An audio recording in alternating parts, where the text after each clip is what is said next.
Hai guys, Assalamualaikum warahmatullahi wabarakatuh.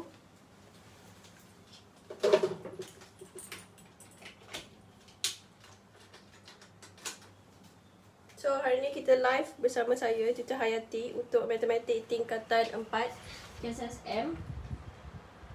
Okay, hari ni kita akan belajar bab 5 iaitu Network in Graph Theory, atau bahasa Melayu dia ialah rangkaian dalam teori graf. Okay, tapi hari ni kita akan belajar subtopik subgraph. Okay, apa yang dimaksudkan dengan subgraph? Okay, siapa yang menonton jangan lupa untuk like, share and then invite kawan-kawan untuk tengok juga live ni. Sebab ini ialah bab baru iaitu bab 5. Dia belum lagi ada di mana-mana topik untuk bab ni. So kiranya form 5 tahun lepas pun tak pernah belajar. Tahun ni baru dikenalkan dengan topik ni. So apa bestnya kita belajar pasal network dalam graph teori ni? So kalau kita nak ada minat dalam satu topik tu, kita kena faham dulu apa gunanya kita belajar ni kan. Contoh nanti korang pun akan tanya, apa gunanya kita belajar maths? Nanti bukan guna pun. Okay, so kalau dekat sini kenapa kerajaan pula. Kenapa Kementerian Pendidikan kenalkan topik ni? Sebab function dia, contohnya let's say kita nak travel daripada Ipoh ke Kuala Lumpur. Okay, so sama ada kita boleh ikut jalan yang straight terus pergi ke KL, ataupun kita boleh ikut lalu kampung, lalu sini, lalu jalan lama, lalu sini, sampailah pergi ke KL. Okay, nampak tak? Dia macam ada dua jalan. Dia ada banyak stop. So biasanya kalau kita belajar pasal network rangkaian dalam teori graf ni, biasanya kita guna bila dekat dalam peta. Okay, so biasanya dia akan pakai dekat dalam peta. Okay, kenapa kita belajar bab ni? Kenapa kita belajar pasal bab teori dalam graf? Okay, yang kedua pula. Okay, sekarang benda yang selalu sangat viral. So kan sekarang ni tengah viral, kata sekolah akan buka 9 hari bulan 6 kan. Okay, ini viral. Okay, so let's say lah, ini ada satu orang ni, dia yang buat poster. Dia cakap sekolah akan buka sekolah akan buka pada tarikh 9 hari bulan 6 ni. So kiranya form 5 je yang akan sekolah, and then form 1, form 2 sampai form 5 akan pergi sekolah. Darjah 1, darjah 2, darjah 3 tak payah pergi sekolah. Kan ada dapat poster tu kan. So dia yang orang pertama buat poster tu. So apa dia buat dengan poster tu? Dia pergi share dekat dua orang kawan dia. So dua orang kawan dia ni pergi share kat orang lain. Sampailah ke mak kita, sampailah kita punya tu sampai ke semua orang dekat satu Malaysia. So dapat tak benda tu ialah viral yang fake. Dia berasalnya daripada satu orang. Satu orang sahaja yang buat poster fake tu, yang kata sekolah akan buka pada 9 bulan 6 ni. So dia bermula daripada seorang. Dia send poster tu, dia WhatsApp dekat dua orang kawan dia. Dua orang kawan dia akan share. Yang orang ni dia akan share ke orang lain. Orang ni akan share ke orang lain. So nampak tak? Inilah pentingnya kita belajar pasal network dalam teori graf. Rangkaian dalam teori graf. So ini salah satu benda yang kita nak viralkan something. Contoh viral poster ke, viral pasal apa-apa benda baik lah. Yang ni benda buruk cerita. Viral yang benda fake. Ataupun kita nak bagi yang news betul lah. Macam cerita pasal berapa kematian hari ni kan, poster pasal COVID tu. Itu benda betul. So start daripada seorang. Contoh Kementerian Kesihatan yang buat satu poster, and then dia share contoh dekat IG. Ini share dekat FB. So orang pun share. So dia jadilah, bila dia ada rangkaian macam ni, itulah gunanya kita belajar rangkaian dalam teori graf. Okay. So yang ketiga, korang pernah belajar pasal sains kan? Sains kan kita belajar siratan makanan. Ingat tak yang start dengan pengeluar pokok? Macam mana lukis pokok? Astagfirullahaladzim. Sorry. Lukis pokok pun tak erti. Okay, so dia start dengan pokok. Lepas tu kan dimakan oleh contoh burung. Burung dimakan oleh burung besar, elang. Ataupun dekat sini ada ulat, cacing atau apa-apa. And then dimakan oleh ayam. Contoh dimakan oleh ayam. And then ayam ni dimakan oleh manusia. Contoh. Nampak tak dia ada siratan makanan? Contoh burung pun dimakan oleh manusia. So, benda siratan makanan ni pun sama juga dengan konsep rangkaian dalam teori graf. Itulah pentingnya kita belajar pasal rangkaian dalam teori graf. So, ini adalah contoh-contoh kenapa kita kena belajar teori dalam graf. Yang pertama, contoh kita nak viralkan benda fake ataupun viralkan benda baik. Contoh poster yang cakap kita sekolah akan buka pada 9/6 kan. So, itu satu contoh kenapa kita kena belajar rangkaian dalam teori graf. Daripada network ni, itulah jadinya rangkaian dalam teori graf. Dan yang kedua, kita pakai untuk peta. Contoh, kita nak pergi Ipoh ke KL. And ada banyak laluan kan. So, itu yang kedua. Kenapa kita kena belajar juga kita kena belajar juga rangkaian teori graf ni? Contoh yang macam ni, siratan makanan. So, bila siratan makanan, daripada satu pengeluar, banyak dia punya primary, secondary, tertiary consumer yang akan makan. So, benda-benda inilah yang setiap kali ada rangkaian yang ada arrow tu, itulah gunanya kita belajar rangkaian dalam teori graf. Okay? So, siapa yang menonton jangan lupa untuk share ya. Bagi love banyak-banyak and then share kawan-kawan, invite kawan-kawan. Okay, ini adalah contoh, 3 contoh yang diguna pakai dekat dalam teori graf. Nanti korang tanya pula kenapa kita kena belajar benda ni. Sebab benda ni benda baru kan. Ini bab baru yang tak pernah lagi. Korang punya senior tak pernah jumpa benda ni. So, tak payah tanya senior korang. Memang senior korang tak tahu. Okay? Baik korang tonton je live ni. Okay, next kita akan belajar pasal subgraph. Okay, apa dimaksudkan subgraph? Okay, bila satu graf tu, okay, subgraph tu maksud dia, definition DFN, definition, bermaksud bila A tu dia sebahagian daripada B, bermaksud A ialah subgraf bagi B. Bila A tu ialah sebahagian B, bermaksud dia dalam B, A tu ialah subgraf bagi B. Okey, apa yang dimaksudkan subgraf? So, kita try dulu. Saya ada bagi 3 soalan dan kita akan pilih apakah subgraf dia. So, contoh kita pilih yang ni. Ini soalan pertama. So, dia bagi gambar dalam bentuk rumah ni. Contohlah dalam bentuk rumah. And then, subgraf.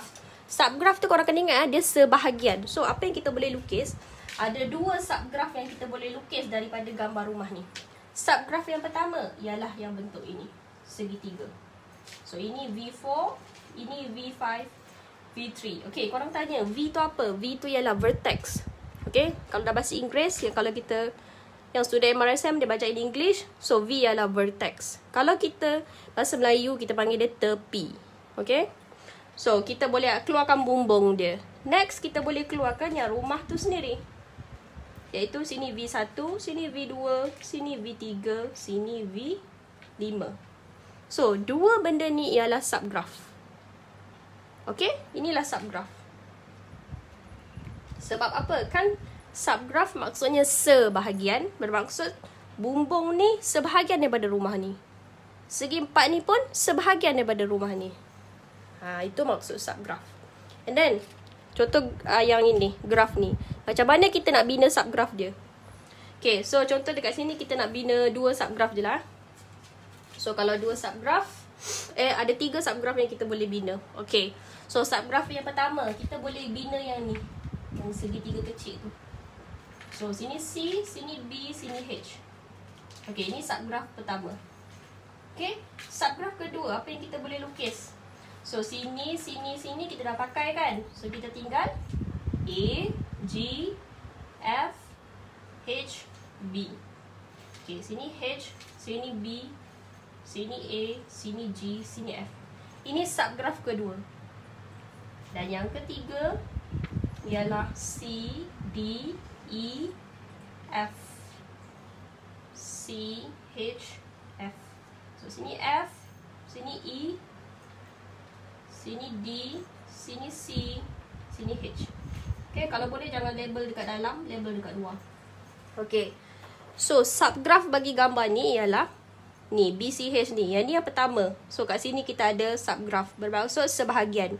Ini sebahagian daripada gambar ni. Ini sebahagian daripada sini. Ini sebahagian daripada sini. Itu yang dimaksudkan dengan subgraf. Okay, ingat tak? Dia sebahagian daripada gambar asal tu. Itu subgraf. Okay, dan yang last kali, yang ni a bit kebat sikit. So, dekat sini kita boleh bina 4 subgraf. Okay, so subgraph yang pertama. Mungkin kita boleh ambil area sini, 1. And then kita boleh ambil sini, 2. And then kita boleh ambil sini, bahagian sini, 3. And then kita boleh ambil yang macam bentuk ikan, 4. So ada 4 subgraph yang kita boleh bina daripada sini. It depends on your, korang punya creativity lah dekat mana. Asalkan dia sebahagian daripada sini. Tak boleh kau ambil daripada sini and then kau terus sambung E dengan F. Tak boleh. Dia mesti ada sebahagian. Jadi kalau kita potong daripada gambar tu, contoh puzzle tu, kita still boleh dapat yang penuh. Okay, so kalau subgraph yang ni ada 4 So kita try bina 4. Okay, sini J, sini I, sini G, sini H, sini B. Ni subgraph pertama. Subgraph kedua yang kita boleh bina yang ini, O,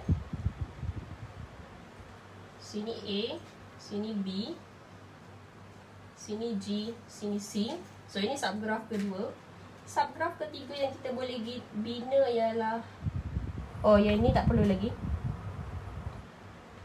Kita ambil yang ini saja sebab ini melibatkan O.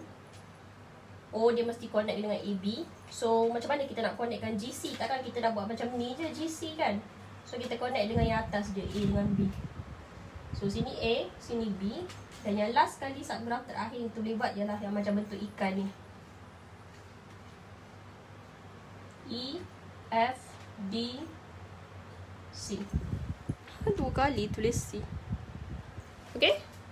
Inilah subgraph untuk graf yang ini. So bila kita nak pilih subgraph tu, kita mesti pilih sebahagian. Ingat subgraph tu maksudnya sebahagian kan. So yang ini sebahagian daripada gambar ni. Yang ini sebahagian yang ini. Yang ini datangnya daripada sini sebahagian. Ini datangnya daripada sini sebahagian. So itu maksud subgraph. Dia mestilah sebahagian daripada B. B tu maksud yang total yang besar. Di gambar rajah yang warna biru ni, ini ialah graf yang penuh. So bila dia minta subgraph, kita nak pecahkan sikit-sikit graf dia. Okay, so thank you for watching. Jangan lupa untuk share. Jangan lupa untuk share and then invite kawan-kawan untuk tengok live ni. Sebab topik ni adalah topik baru, tak pernah keluar lagi. Korang tanya senior pun senior tak boleh jawab. Sebab ini syllabus baru. And then form 4 pun rasa korang belum belajar. Sebabnya dah masuk PKP kan. Mesti korang baru belajar bab 3. Belum lagi masuk bab yang ni, bab 5. Okay, ni form 4, bab 5, subgraph. Dia datang daripada rangkaian dalam teori graf. So recap balik, kenapa kita kena belajar rangkaian teori graf ni. Biasanya tadi, yang pertama, kalau benda yang nak bersebar-sebar pasal viral ke, itu pun boleh. And then siratan makanan. And then dalam peta, contoh train ataupun perjalanan daripada satu tempat ke satu tempat. Itu. And then subgraph maksudnya sebahagian. Okay.